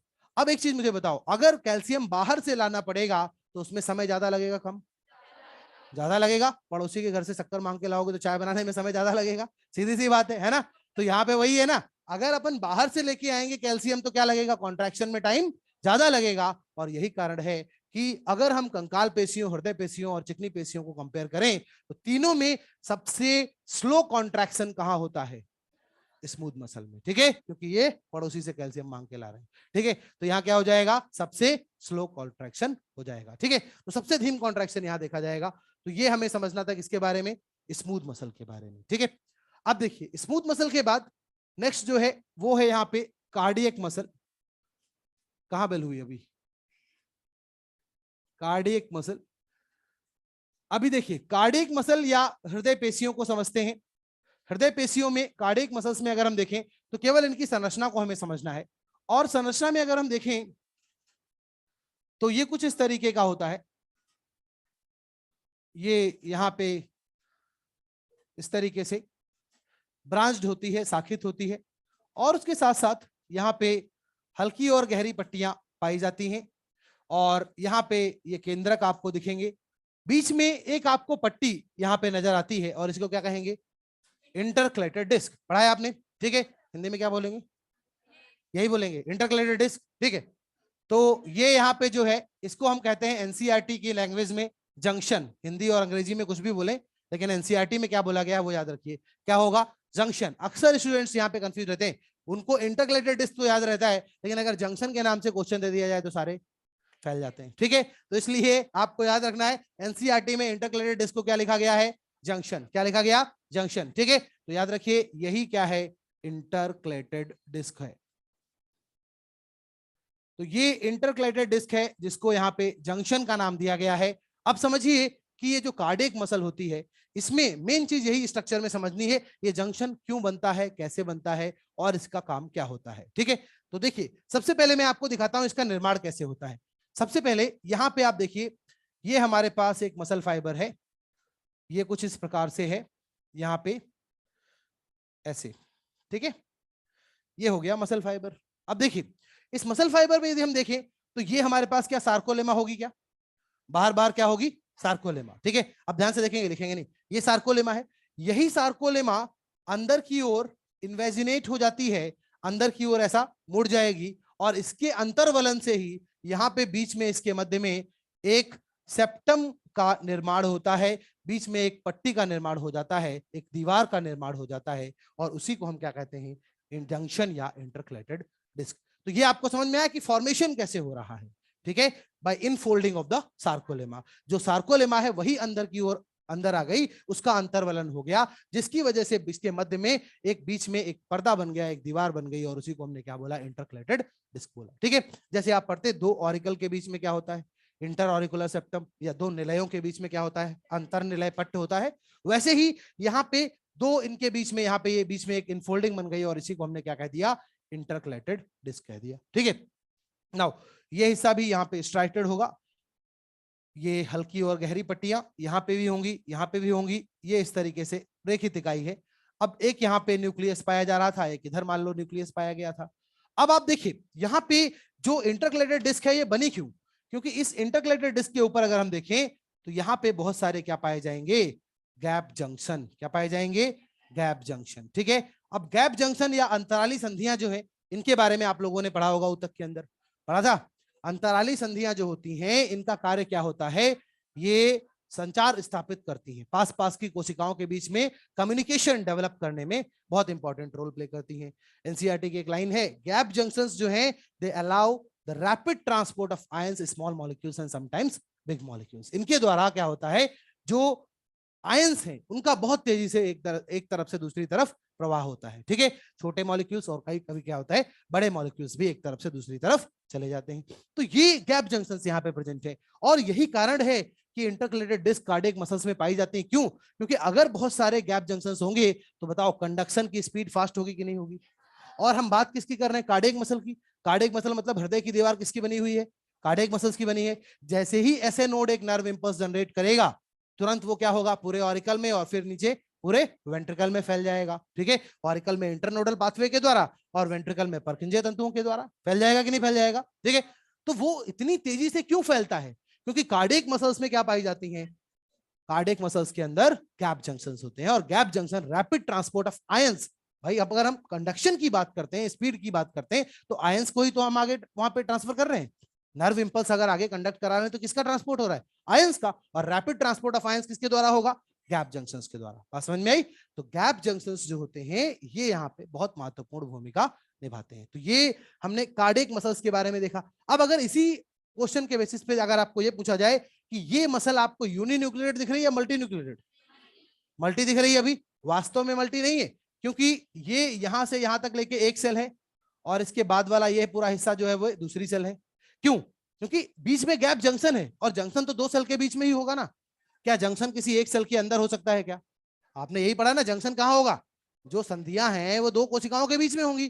तो अब ये बीच में इंटरकलेटेड डिस्क आने की वजह से ये इधर वाला एक इकाई और इधर वाला दूसरी इकाई, ठीक है। तो अब इधर एक न्यूक्लियस है, एक इधर न्यूक्लियस है, तो मतलब यहाँ पे क्या हो गया, ये कैसी हो गई, यूनिन्यूक्लिएटेड। कैसी हो गई, यूनिन्यूक्लिएटेड। तो जब भी आपको पूछा जाए कार्डियक मसल्स कैसी होती हैं, आंसर क्या देंगे, यूनिन्यूक्लिएटेड। कैसी होती हैं, यूनिन्यूक्लिएटेड होती हैं, ठीक है। और अगर आपको ये पूछा जाए कि कार्डियक मसल्स जो है वो स्ट्रक्चरली किसके जैसी है, संरचनात्मक रूप से किसके जैसी है, स्केलेटल मसल की जैसी, कंकाल पेशियों की जैसी। लेकिन क्रियात्मक रूप से, क्योंकि ये दोनों ही कैसी होती हैं, इनवॉलेंट्री होती हैं, अनैच्छिक होती हैं। हमारी जो स्मूथ मसल्स हैं ये भी कैसी हैं, इनवॉलेंट्री, और कार्डियक मसल्स भी कैसी हैं, इनवॉलेंट्री। तो इसलिए अगर हम फंक्शनली देखेंगे तो कैसा हो जाएगा, कार्य के आधार पे ये स्मूथ मसल के जैसी, और संरचना के आधार पे स्केलेटल मसल के जैसी होती है। ठीक है, तो यही यहाँ पे हमें करना था। बेल लग गई क्या? नहीं अभी नहीं लगी, जल्दी करो, इसको कंप्लीट करो। पक्का लग गई? टाइम चेक कर लेता हूँ, 2 मिनट है ना। लेटेंट टाइम समझ में नहीं आया, एक बार और समझा दीजिए। चलिए ठीक है, बता देता हूँ। देखिए, जब भी कोई मसल जो है वो एक रिस्पांस रिसीव करती है और स्टिमुलस रिसीव करती है और रिस्पांस शो करती है, उसके बीच का समय जो होता है उसे क्या कहते हैं, लेटेंट पीरियड। ठीक है, जैसे मैंने आपको बताया कि ये मान लो मसल है, अब मैंने इसको ऐसा एक स्टिमुलस दिया, ठीक है, और उस स्टिमुलस के चलते यहाँ पे क्या हुआ, कॉन्ट्रैक्शन हुआ। तो वो स्टिमुलस ग्रहण करने और यहाँ पे इसके बीच में संकुचन होने के बीच का जो समय होगा, इसी को हम क्या बोलेंगे, लेटेंट पीरियड। ठीक है, तो जो स्लो मसल है उसमें लेटेंट पीरियड क्या होगा, ज्यादा लंबा होगा।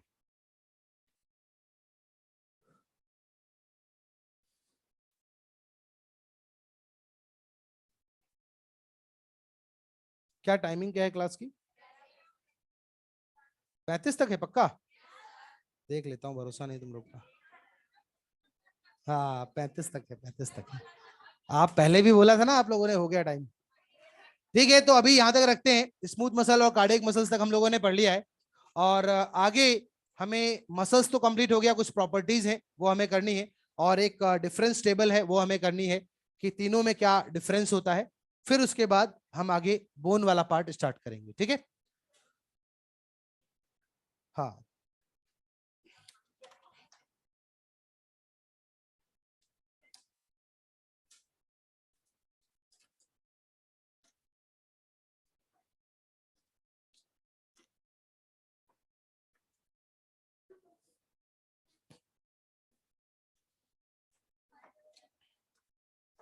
नहीं नहीं, सार्कोलेमा पाई जाएगी बेटा, सार्कोलेमा तो पाई ही जाएगी, एब्सेंट नहीं होगा। Okay, anything else? ऑनलाइन में किसी को कुछ और पूछना है? नहीं? चलिए ठीक है, ओके, थैंक यू।